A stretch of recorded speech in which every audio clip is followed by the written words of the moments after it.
The story of Matoka, or as she is most famously known as Pocahontas, has been told many times throughout history. Many little girls know her as the Indian princess and the story of how she saved John Smith. But there is more to the story of Pocahontas than just being a princess that saved the life of a colonist.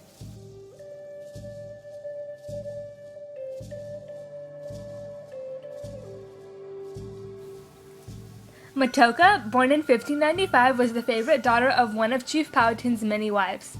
She was born in Werowocomoco, near present-day Gloucester County in Virginia, to the Algonquian tribe, which later became known as the Powhatans. Matoka's name meant playful and fit her personality well.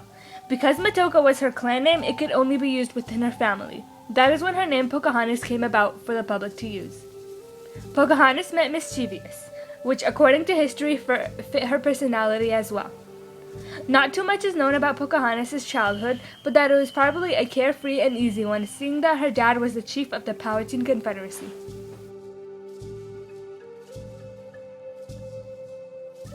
The Powhatan Confederacy was an organization of many different tribes, two of which were the Algonquian tribe and the Potomac tribe. Pocahontas' father, who was originally named Wahoo Seneca but is referred to as Powhatan, was the all-powerful leader of this confederacy. When Powhatan first inherited rule over the confederacy, it consisted of about 7 tribes. After conquering and expanding, the Powhatan Confederacy ruled over 30 tribes. The Algonquian tribe, which Pocahontas was born to, relied on fishing and hunting to live. They also planted corn, bean, and squash, which are known as the sister crops. In summer and fall, they were mainly gatherers, eating berries, hickory nuts, walnuts, and chestnuts. The Algonquians had a deep respect for all forms of nature, including water, sky, and earth. They believed in many deities, but their most powerful was Okewas, the god that had created the order of the world. The Algonquians had werenances that were the leaders of the tribe, and they would get their positions either by being elected or inheriting it. Pocahontas' father was a werowance.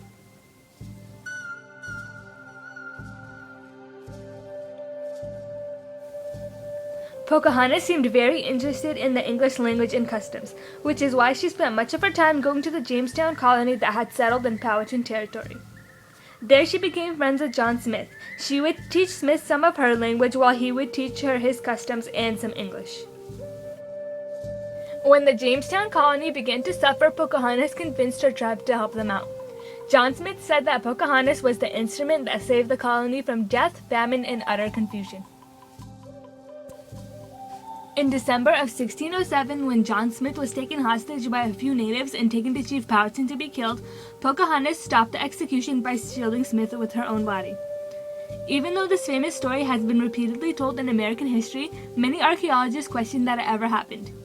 According to some scholars, John Smith was a great storyteller, so the story may not have been entirely true. Even if the event did happen, archaeologists think that this may have been part of a ceremony to make Smith an honorary member of the Powhatan tribe, and Pocahontas was just playing the role of the protector. Whether it was a ceremony or a real event, it proved Pocahontas' importance to her father. Soon after the alleged event, Pocahontas acted as an ambassador between the tribe and the colony, helping the English every time they needed food. In fact, in 1608, her father once had her negotiate with the English to get back some native captives. When an English colonist once traded swords for turkey with the Powhatan, but John Smith refused to trade a second time, the Powhatan decided to attack the colony and take the weapons they wanted by force. After this attack, Smith led an expedition and took a few Indians captive, and that is when Pocahontas was asked to intervene. As trade between the two groups continued, Chief Powhatan began to dislike John Smith. In January of 1609, Pocahontas warned John Smith that he would soon be killed, foiling her father's plot. Soon afterwards, John Smith ran into problems of his own and returned back to England. Word got around to the Powhatan that John Smith had died. Then, in the fall of 1609, after her father massacred 60 colonists, Pocahontas decided she could not live with her powerful father anymore, and moved north to live with the Potomac tribe.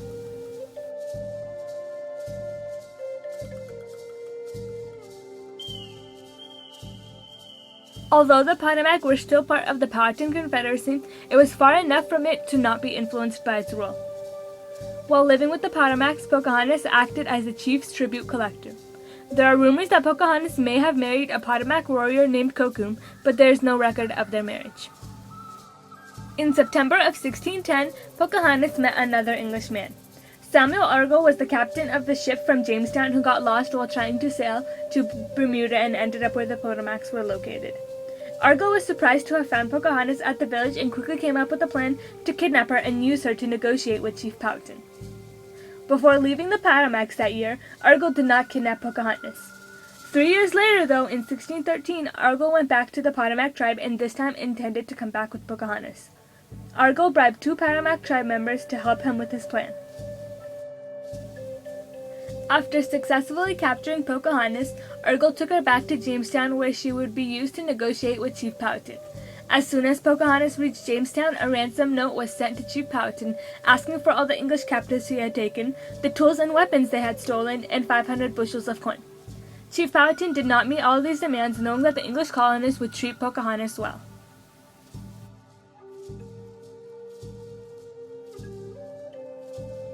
Pocahontas was put in the care of Alexander Whitaker, a young minister. She lived on Whitaker's farm in Henrico, another English colony. There she was forced to adopt English customs. When Pocahontas was younger, she was interested by the English customs, but now she was being forced to give up her culture and act like an English lady. Pocahontas was forced to change the way she dressed and eventually converted to Christianity, and was soon baptized, then changed her name to Rebecca. While she was at Henrico, a man by the name of John Rolfe had fallen in love with her. It was 1614 when this happened, and Pocahontas had just turned 18 years old. Rolfe wasn't sure if it would be okay to marry a native, even if she was a Christian, so he wrote a letter to the governor of Jamestown asking what he should do.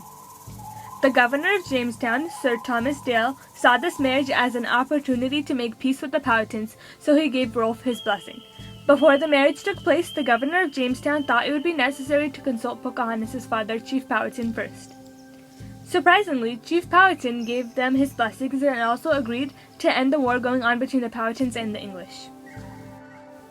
Pocahontas and Rolfe immediately got married and built their house on a piece of land given to them by Pocahontas' father as a wedding gift. Their marriage brought peace between the English colonists and the Powhatan people. This time is referred to as the Peace of Pocahontas. A year after the marriage, in 1615, Pocahontas had a son and named him Thomas. Inspired by Pocahontas' conversion to Christianity, many financiers began to collect money to open a Christian school for Native and English children. They decided they would use Pocahontas as their spokesperson in order to convince businessmen in England, the clergy, or even the royal family to invest in a colony in America.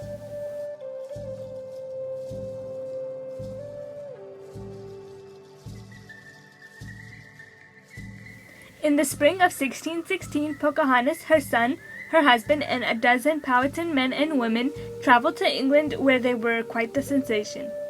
While at England, Pocahontas and her group attended many court functions and even visited the royal family thanks to the recommendation of an old friend, John Smith.